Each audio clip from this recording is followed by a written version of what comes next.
Assalamualaikum warahmatullahi wabarakatuh. Saya Aditya Hakim Mawan. Saya Rohmayati. Nama saya Meta Priscilla Dewi. Kami dari kelompok 6 akan mempresentasikan tentang konseling individu dan konseling kelompok. Sebelumnya kami ucapkan terima kasih kepada Ibu Eva Pustiana, MPSI Psikologi yang telah memberikan kesempatan kepada kami untuk memaparkan materi mengenai konseling individu dan konseling kelompok. Baik, langsung saja pada pemaparan materi tentang konseling individu dan konseling kelompok. Pengertian konseling. Konseling merupakan bantuan yang diberikan kepada individu untuk memecahkan masalah kehidupannya dengan cara wawancara dan dengan cara yang sesuai dengan keadaan yang dihadapi individu untuk mencapai kesejahteraan hidupnya. Konseling dibagi menjadi dua, yaitu konseling individu dan konseling kelompok. Konseling individu adalah proses belajar melalui hubungan khusus secara pribadi dalam wawancara antara seorang konselor dan seorang konseli atau klien. Menurut Helen, konseling individual yaitu layanan bimbingan dan konseling yang memungkinkan peserta didik atau konseli mendapatkan layanan langsung tatap muka atau secara perorangan dengan guru pembimbing dalam rangka pembahasan pengetasan masalah pribadi yang diderita konseli. Tujuan khusus konseli menurut Prayitno, yang pertama fungsi pemahaman, yang kedua fungsi pengentasan, yang ketiga fungsi pengembangan atau pemeliharaan, yang keempat fungsi pencegahan, dan yang kelima fungsi advokasi. Tujuan umum konseling individu yang pertama, membantu klien menstrukturkan kembali masalahnya dan menyadari lifestyle serta mengurangi penilaian negatif terhadap dirinya sendiri serta perasaan-perasaan inferioritasnya. Yang kedua, membantu dalam mengoreksi persepsinya terhadap lingkungan agar klien bisa mengarahkan tingkah laku serta mengembangkan kembali minat sosialnya. Yang selanjutnya, tujuan konseling individu menurut Gibson, Michelle, dan Basil. Yang pertama, tujuan perkembangan, yaitu klien dibantu dalam proses pertumbuhan dan perkembangannya, serta mengantisipasi hal-hal yang akan terjadi pada proses tersebut. Yang kedua, tujuan pencegahan, yakni konselor membantu klien menghindari hasil-hasil yang tidak diinginkan. Yang ketiga, tujuan peningkatan, yaitu klien dibantu oleh konselor untuk mengembangkan keterampilan dan kemampuan. Yang keempat, tujuan perbaikan, yakni klien dibantu mengatasi maupun menghilangkan perkembangan yang tidak diinginkan. Yang kelima, tujuan penyelidikan. Tujuan penyelidikan yaitu menguji kelayakan tujuan untuk memeriksa pilihan-pilihan, pengetesan keterampilan, dan mencoba aktivitas baru dan berbeda, dan sebagainya. Yang keenam, tujuan penguatan, yakni membantu klien untuk menyadari apa yang dilakukan, difikirkan, dan yang dirasakannya sudah baik. Yang ketujuh, tujuan kognitif, yaitu menghasilkan fondasi dasar pembelajaran dan keterampilan secara kognitif. Yang kedelapan, tujuan fisiologis, yakni menghasilkan pemahaman dasar dan kebiasaan untuk hidup sehat. Yang kesembilan, tujuan psikologis, yakni membantu mengembangkan keterampilan sosial yang baik, belajar mengontrol emosi, mengembangkan konsep diri positif, dan sebagainya. Selanjutnya, tahapan konseling individu menurut Willis 2007-50.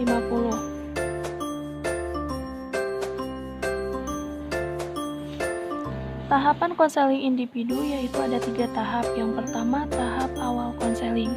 Pada tahap awal konseling ini terjadi beberapa proses, yaitu membangun hubungan konseling yang melibatkan klien, memperjelas dan mendefinisikan masalah, membuat penafsiran dan penjajakan, dan menegosiasikan kontrak.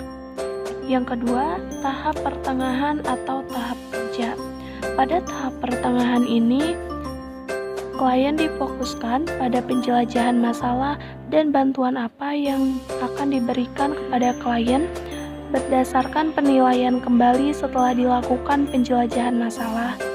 Menilai kembali masalah klien akan membantu klien memperoleh perspektif baru, alternatif baru untuk menuju pada perubahan dengan adanya perspektif yang baru. Tujuan dari tahap pertengahan atau tahap kerja ini yaitu menjelajahi dan mengeksplorasi masalah, isu, dan kepedulian klien lebih jauh. Menjaga agar hubungan konseling selalu terpelihara dan juga proses konseling agar berjalan sesuai dengan kontrak. Yang ketiga, tahap terakhir atau tahap tindakan.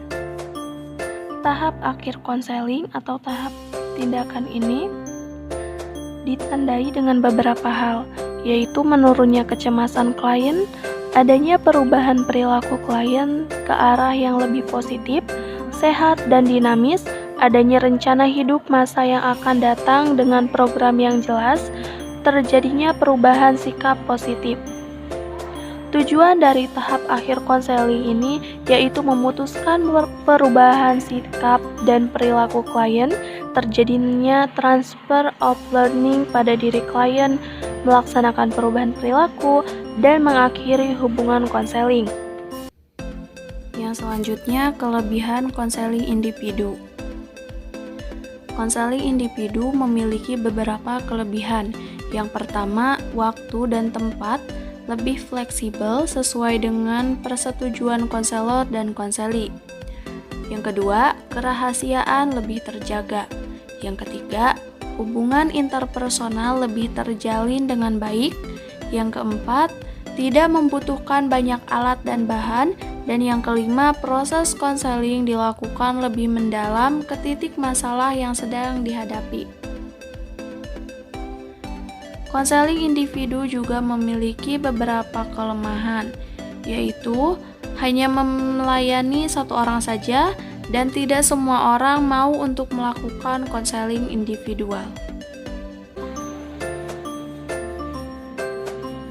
Konseling yang kedua yaitu konseling kelompok. Konseling kelompok merupakan upaya bantuan yang diberikan kepada siswa dalam rangka memberikan kemudahan dalam perkembangan dan pertumbuhannya. Menurut P.S. Winkle tahun 2007, konseling kelompok merupakan bentuk khusus dari layanan konseling, yaitu wawancara konselor profesional dengan beberapa orang sekaligus yang tergabung dalam suatu kelompok kecil.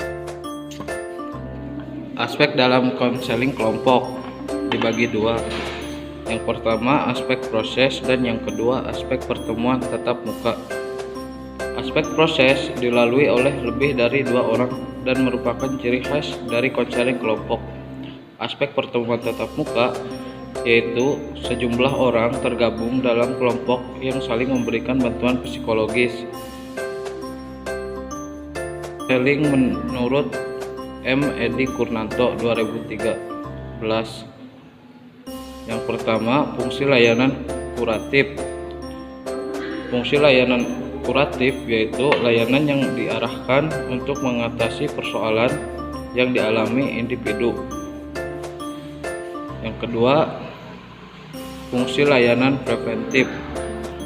Fungsi layanan preventif yaitu layanan konseling yang diarahkan untuk mencegah terjadinya persoalan pada diri individu.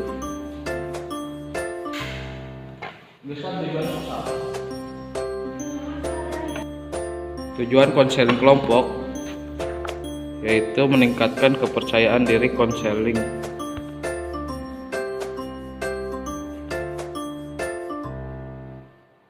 Tahapan konseling kelompok menurut Nixon dan Glover dalam Winkle 2007.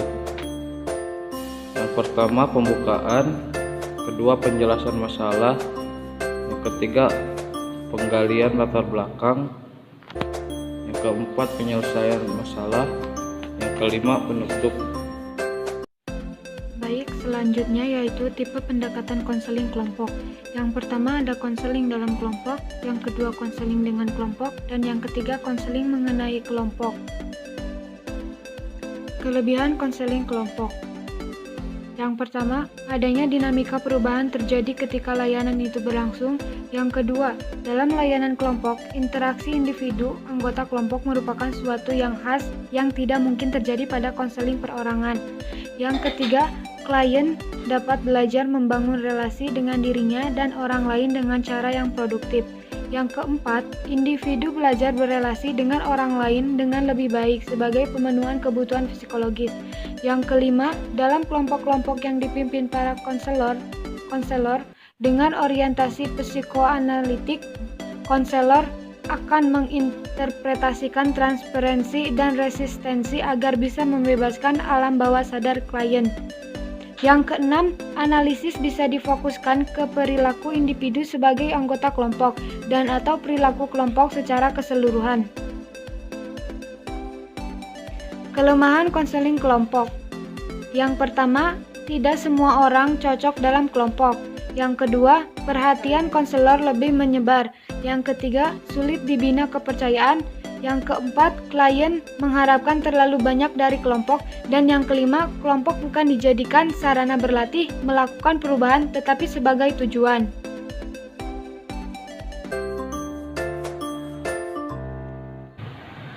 Terima kasih kepada teman-teman yang telah menyimak video tadi. Semoga video tadi dapat bermanfaat. Kurang lebihnya mohon dimaafkan. Wabillahi taufiq wal hidayah. Wassalamualaikum warahmatullahi wabarakatuh.